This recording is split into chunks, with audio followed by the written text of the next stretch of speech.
I believe it's important to remember the foundations of this group and continue to acknowledge the people who brought this vision to fruition.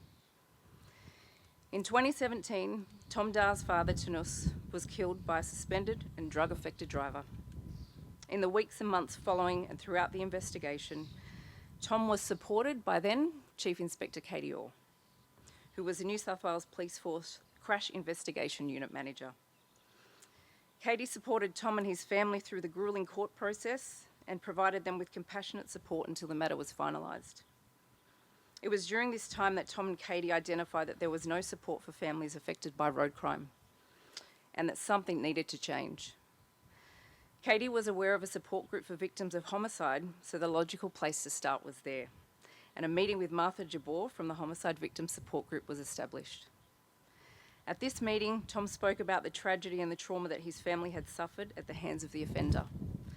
Katie discussed the plan and put a desperately needed support group together for victims of road crime similar to what Martha had created for victims of homicide.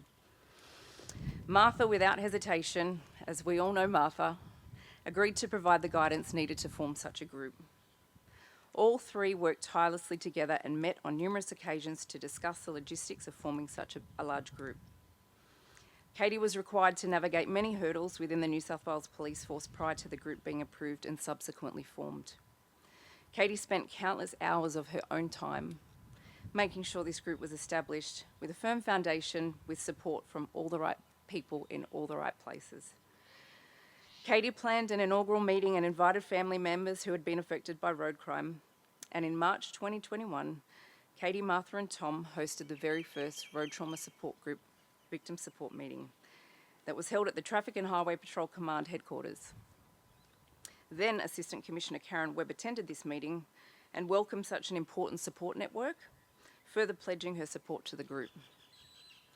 On the 28th of April 2022, the Road Trauma Support Group was officially registered and a memorandum of understanding was established between the New South Wales Police Force and the Road Trauma Support Group.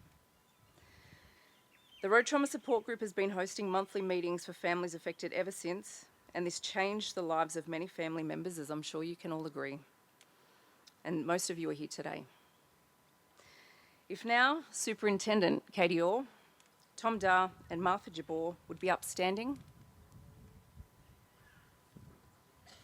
I would like for us all to acknowledge them for pioneering the Road Trauma Support Group New South Wales.